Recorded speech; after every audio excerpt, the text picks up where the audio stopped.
చంద్రబాబు కొంప ముంచేటట్టు ఉన్నాడు చినరాజప్ప. ఫోన్లో మాట్లాడిన రికార్డులు ఉన్నాయని తెలంగాణ హోమ్ మినిస్టర్ చెప్తుంటే దమ్ముంటే బయట పెట్టాలని ఛాలెంజ్ చేస్తున్నాడు ఏపీ హోమ్ మినిస్టర్. చంద్రబాబుని షట్డౌన్ చేయడానికి కుట్ర జరుగుతుంది అంటున్నాడు.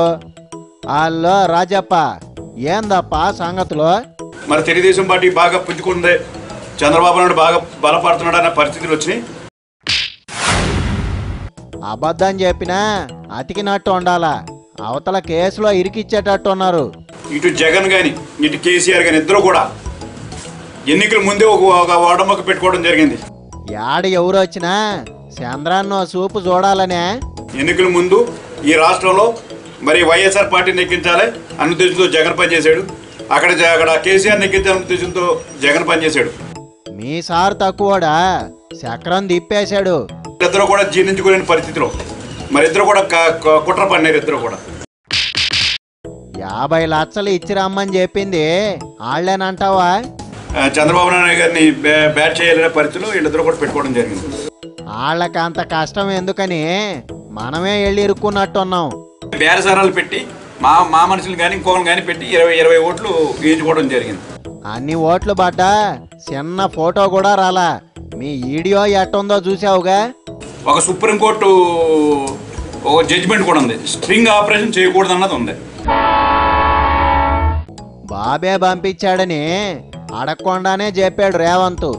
ఈరోజు స్టీఫెన్ ఎరగా పెట్టి మరి ఇటు రేవంత్ రెడ్డిని వల్ల వేసుకోవడం జరిగింది. వల్లో వేసుకోవడానికి ఏమన్నా అమ్మాయా, ముదురు టెంకాయ?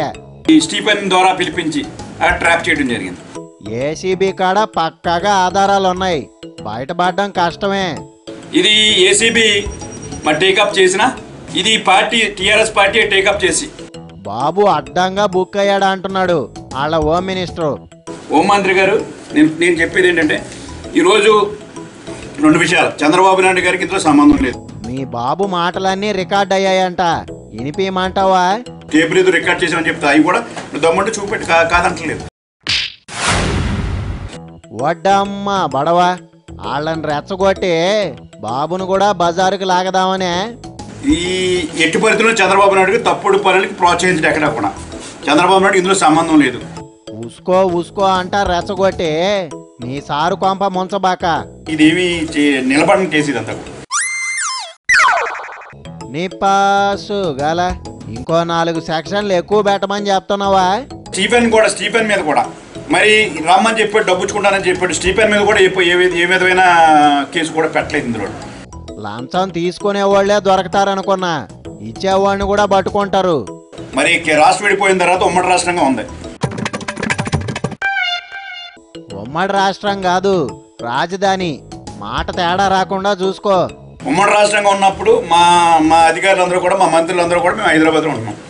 హైదరాబాద్లో ఉన్నప్పుడు మీ అందరూ కూడా ఫోన్ ట్యాప్ చేస్తున్నాం, ఐఏఎస్ అధికారులందరూ కూడా ట్యాప్ చేస్తున్నాం, అలాగే ముఖ్యమంత్రి ట్యాప్ చేస్తున్నాం అన్నది కరెక్ట్ కాదు. ఒరే, ట్యాప్ చేస్తున్నారా? నీ ఫోన్ కూడానా? ఇది జరిగింది. ఇది కనుక జరిగి ఉంటే నీ మాటలు కూడా ఎవరో ఏంటున్నట్టే చెప్పావు ఇందాక. జరిగిందని చెప్తున్నారు. ఇదంతానే ఎందుకైనా మంచిది సెల్ ఫోన్లలో సొల్లు మాట్లాడబాక. దానికి సెంట్రల్ గవర్నమెంట్ కూడా కలెక్ట్ చేసుకోవాలి. సెంట్రల్ గవర్నమెంట్ కూడా కంప్లైంట్ ఇస్తాం.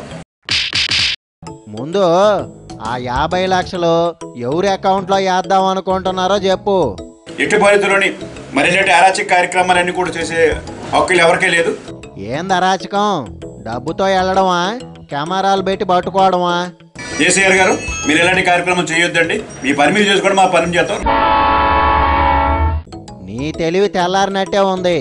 ఎవరికన్నా ఏమన్నా ఇస్తున్నా పట్టించుకోవద్దనే.